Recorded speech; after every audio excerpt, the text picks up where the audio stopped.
up, guys? It's your boy, Barca Boy 103. Today we're going to be doing the match analysis from the match yesterday between Deportivo Alavés and Barcelona, discussing how the team performed and how players individually performed, while also adding to 5 key things we've learned from this match to hopefully, again, improve the squad going forward post-international break. But we have some belters of games coming up. Before we get into it, of course, make sure you guys smash that like button down below and make sure you subscribe if you haven't already, and let's get into it. Now, the first thing we learned from this match is not only how effective but also how dangerous Hansi Flick style of play is for Barcelona. Before we get into that though, let's take a look at the team's stats after the match against Alaves. As you can see on the screen, we did line up, of course, in the 4-2-3-1 formation. Overall rating according to SofaScore for the team is 7.33, which again is pretty good, and no one really in the orange either. Everyone above a 7, and that's, as I mentioned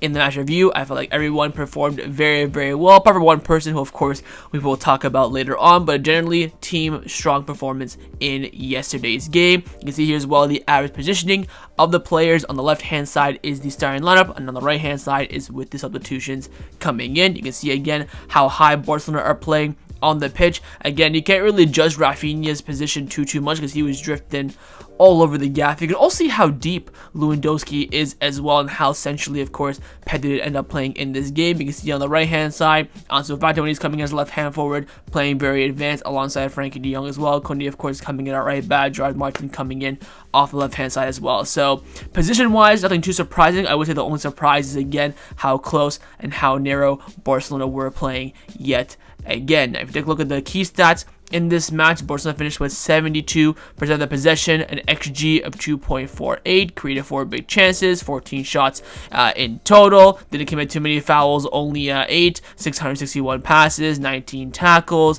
13 free kicks in total. You can see the shot graphic on the middle of the screen there as well. Of course, 14 shots, 9 of them being on target, 10 of them being inside the box, while 4 of them being outside the box. You can also see on the right hand side the heat concentration for this game based on where the majority of the play did go for Barcelona. You can see mainly on the left hand side, again, like I mentioned in the match review, that's why Yamal wasn't getting on the ball too much, because the Raphinha and Pedri were just on the left hand side. That's where the main creativity, the main flair was for Barcelona in this match, where of course 3 big chances, according to the stats, were converted into the back of the net. Left hand side, you can see where the majority of the ball was spent in this game, and you can see quite heavily 52% in the middle of the pitch, 28% in the Alaves final third, then 20% in the Barcelona final third. Usually we probably see the middle of the pitch being a bit less, with the final third of one of the opposition being a bit more. I think that has to do a lot with the second half, where the ball was spent a lot in the majority of the pitch in the middle mainly. We saw, of course, Barcelona have a few chances while Alaves did as well, so it kind of, I think, balanced out in the end. Of the 661 passes we did complete, 559 of them were accurate, 46 of them were, of course, final through ball passes. We won the majority of our duels as well, with a lot of them being based on tackling more so than aerially. Now, also what we have to discuss again are the huge stats that are coming out from this game, one of them being about the attacking trio, the front 3 in Europe with the most amount of goals in this case in all competition is Barcelona's front 3 of Lewandowski, Raphinha, and Yamal, with 23 goals so far this season. Bayern second with 18, Liverpool with 15, and then Stuttgart, Madrid, Chelsea, and Paris Saint-Germain. And you can see the gap as well, 5 goal difference for Barcelona. Of course, you can't compare this to MSN, because MSN is clear, beyond clear of this front 3, and this front 3 will never touch MSN ever, but they are producing MSN-esque performance in the sense they are dominating Europe as a front 3, which of course is astounding. Now, to lead on to my next point about the first fact about Hansi Flick's risk-taking football style, the offside for Barcelona this season has been crazy. We have had now 61 offside drawn in La Liga this season, with second place being Osasuna on 26, and look how close second and fifth are, 25, 24, 26, 22, separated by a couple, which again just shows the average. Barcelona are damn near triple the amount of offside, and we saw how many offsides were given last night. Holy maca-fricka-roni. I think Alaves scored 3 goals in total that were offside as well. I do want to discuss, firstly, gotta give credit where it's due here for Hector Ford. He held his high line so well with Kounde, Inigo, and Balde just coming into the team. We saw, of course, Dominguez, Gerard Martin in previous games where they have, of course, struggled. We saw it against Villarreal away with Dominguez. We saw it again with Dominguez and Gerard Martin against Osasuna. But here is the risky part of the Flick ball. Doing it against higher opponents. Will Flick play this high against Bayern Munich next after international break, against Real Madrid in the Clásico? Will he drop these players maybe a bit more back to hold, a better structure? Will he push them maybe even further? Of course, right on the halfway line, exactly like we did it in the what game that we did it in the Villarreal game, where we were just playing so high. This game we're kind of moderately high. We're kind of, I think, just under the halfway line on an average basis. But that's going to be the big question, because playing this kind of style against higher level oppositions, your Madrid, Atletico, Bayern, City, Arsenal, that is where the question comes in. Because Barcelona, we saw how effective we were against Alaves' high line. Luis Garcia, the Alaves manager, thinking, you know what, high line versus high line, maybe they can't choose it out, let's try it. And you saw how effective Barcelona were because of quality, team chemistry, and composure as well. What happens when we face, I go back to the front threes here, for example, of Kane, Musiala, and Michael Olise. What happens when we face them? They're quality players. Again, 18 goals in all competitions. They know how to combat a high line. They know how to time their ones well. They know how to beat their man as well. That is the question about Flick, in my opinion, how he approaches this this kind of style in big games. Against the medium low opposition, it works pretty well. Yes, you're going to be offside a lot. It's massively risk. Of course, sometimes the play continues, they score, the crowd gets up, you have to wait for a VAR check, stuff like that. But in the end, you always back your style, you back your approach. But what happens when you face a top level team? That is going to be the very interesting aspect. I want to end up by saying this. Barcelona last season played a high line once. When was it? Super Cup final in January against Real Madrid. Vinicius got a first half hat-trick. That is what happens when you play a high line against a high quality player. Of course, in retrospect, not knowing how to do it. Xavi decided to go with the high line. Very rarely we did it last season. The team wasn't really used to it. Of course, we're playing a high line week in, week out. Maybe Inigo, Kounde, Kounde, Balde, Ford, whoever it may be. They're used to it now, so they'll step up, whatever the case may be, and they'll hold the best they can. But against quality teams, it is risky business. So it's very interesting to see how Flick does approach it with the top teams, but against a lower medium opposition, it works very well. Now, the second thing that we learned in this match is that Inaki Pena is on serious fraud watch. You can see his stats in this game. I do want to go over it quickly. He did get a 7.3 sub-score rating, so again, above average. And the match, of course, he had 2 saves. He had a 0.36 goal prevention. He had 4 runs out, and all 4 of them were accurate. He had 1 save inside the box, 67 touches, 84% pass accuracy, missing a total of 10 passes. He attempted 18 long balls and completed 8. To be honest, I don't know where that 8 is coming from. I cannot remember one long ball he completed. He had 3 clearances. He was drilled past once, of course, where they almost end up scoring. But what the stats don't show you is what you see with the eye test.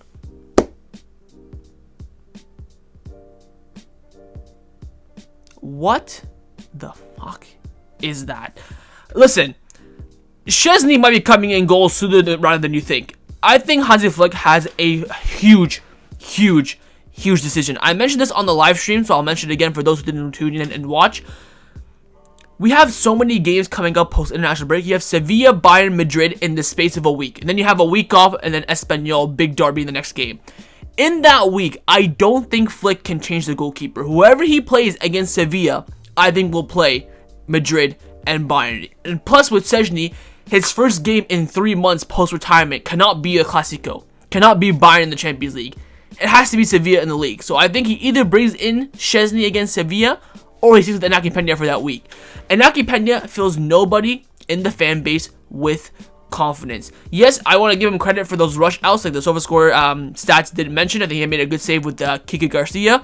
But again, this is Deportivo Alaves, and I'm still not confident with Inaki Pena. That just shows his quality. He's had 2 massive opportunities to become the #1 goalkeeper of Barcelona, to prove his worth at least. He's failed miserably. 3 out of 4 clean sheets in the past 4 games. Very, very generous. Of course, you can see the goal against Villarreal, clean sheet. The following game against, what was it, Getafe. You can see the 4 against Osasuna, clean sheet against Young Boys, clean sheet against Deportivo Alavés. But look at the game. This game, Alaves scored 3 times. All of them were offside, made 1 good save. Young Boys didn't really get in behind. He did make 1 good save. Osasuna, they had 5 chances. They scored 4, so he was shite. Against Villarreal, they had 2 chances. 1 scored offside. The other one was a goal. So, again, the conversion rate for Inaki Pena as a shot stopper is crap. You can also say at least he plays with his feet. Look at his long balls. 18 attempted, 8 completed. I don't even know what 8 were completed. The long ball from him to Hector Fort count? Because if that counts, then maybe he's done a couple of those. I'm talking at least to the halfway line. Beyond crap. Szczęsny has to impress Flick during the international break, or at least impress the coaching staff. Luis de la Fuente, of course, is going to have a big say on this. The goalkeeping coach, who, of course, rides Ter Stegen to the end of time. He's going to have a big decision. I think Szczęsny has to come in for Sevilla. At least give him 1 game, get back to the feeling of walking out and being in the game and stuff like that. Then he can be ready for Bayern and Madrid. You can't chuck him into those games to start off with. That is suicide. What happens if he crumbles and whatever else may be? It is very, very risky business. But Szczęsny has to come in my opinion. Inaki Pena now has had 5 games since Ter Stegen has been injured. He has not done well whatsoever. It is time now for Flick to make a decision. Now, the third thing that we learned from this match is that Inigo Martinez is amongst and in the conversation as one of the best center backs right now on form in the world of football, based on the way that he's performing in this match. He got a 7.5 score rating, played 81 minutes. You can see from his heat map, of course, played as the left center back in the match, an XA of 0.06. He also had 1 clearance, 1 block shot, 1 interception, 1 big chance created. He had 100% duels won, with 3 being on the ground, 1 being in the air. Only lost possession 5 times. He was fouled 3 times, but did not commit a foul once as a defender, which is sensational. 103 touches, 96% pass accuracy, but only misplaced 4 passes. He had 1 key pass. He attempted 8 long balls and completed 6, and of course kept a clean sheet. Holy shite. First of all, shout out Chappie for the acquisition as a free agent. I mean, I cannot get over how reliable and consistent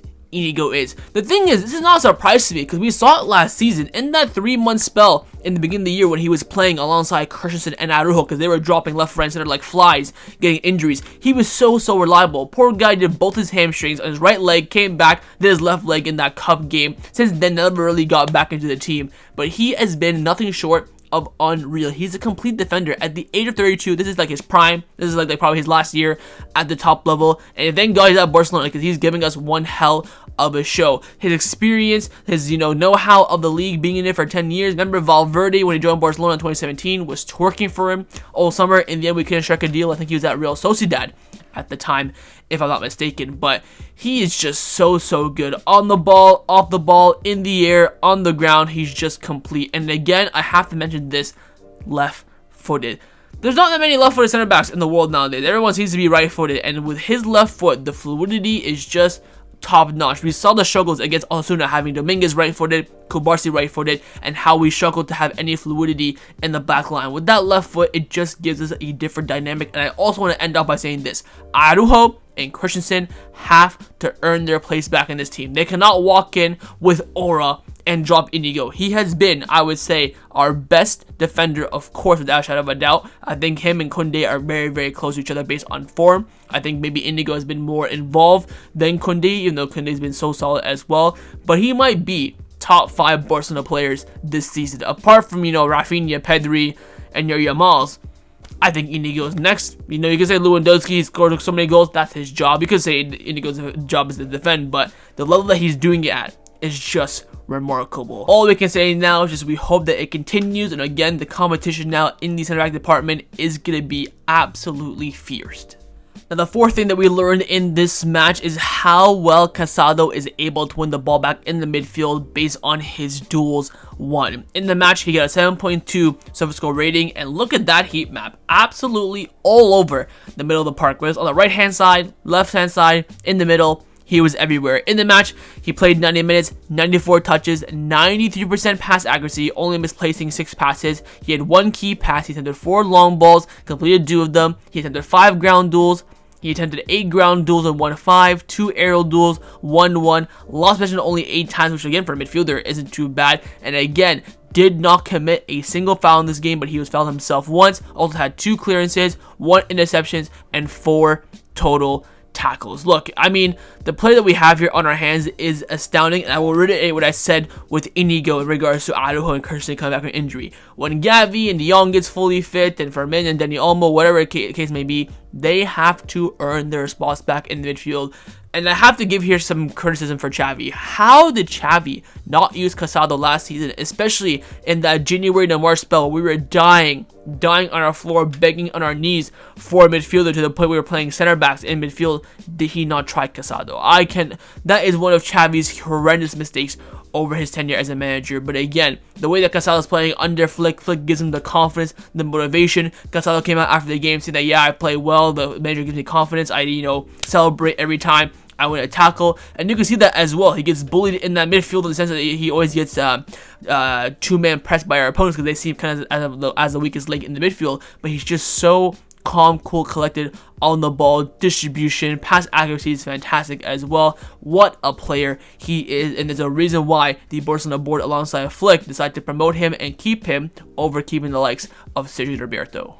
And the 5th and final thing that we learned from this match is about Raphinha and how he is now showing the Jogo Bonito that he promised Joan Laporta 2 years ago when he signed his contract at Barcelona. He had an 8.3 SofaScore rating, raised him to Casado. You can see his heat map, every single blade of grass, right hand side, middle, left hand side.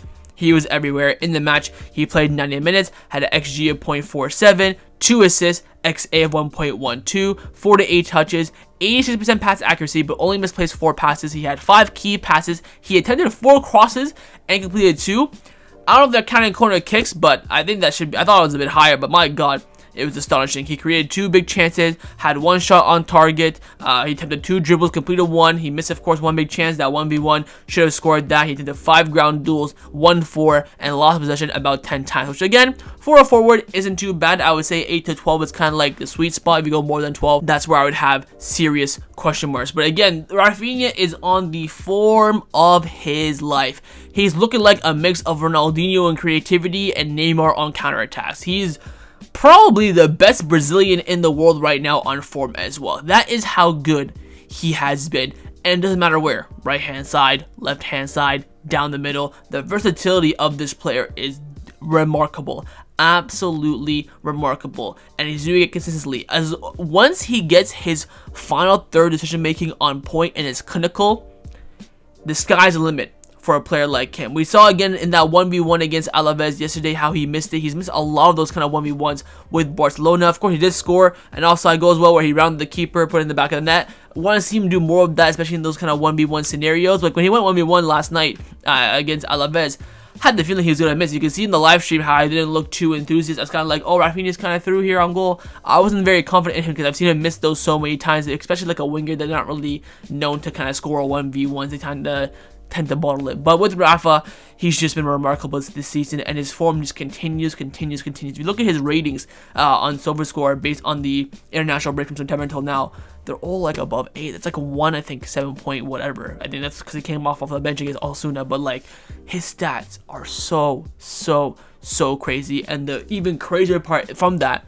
they could be much better based on the areas and based on the positions he's getting involved in on the pitch. Again, keeps this up, he's going to be a generational player for Barcelona for at least the next 2 or 3 years on this form. People were writing him off in the summer, and I do believe this captain's armband does give him some extra powers as well. Again, he's been fantastic, and again, I want to highlight one more thing, the run for the Lewandowski brace goal. When he gets the ball from Pedri, does that little toe poke and just sprints around the Alaves keeper, that's just sensational. So that was our match analysis from the match yesterday between Deportivo Alaves and Barcelona, along with the 5 key things we learned from this match. Hopefully you guys enjoyed this video. If you did, of course, make sure you drop a like down below, and of course in the comments down below as well, let me know your thoughts on anything we did discuss. But the main thing I do want to know is, again, for the match returning from the international break against Sevilla, would you bring Szczęsny in immediately or give Inaki Pena one more last final chance? And of course, make sure you guys subscribe down below if you haven't already, and I will see you guys next time on the channel.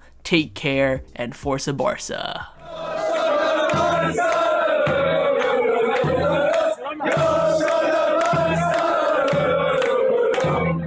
Yeah.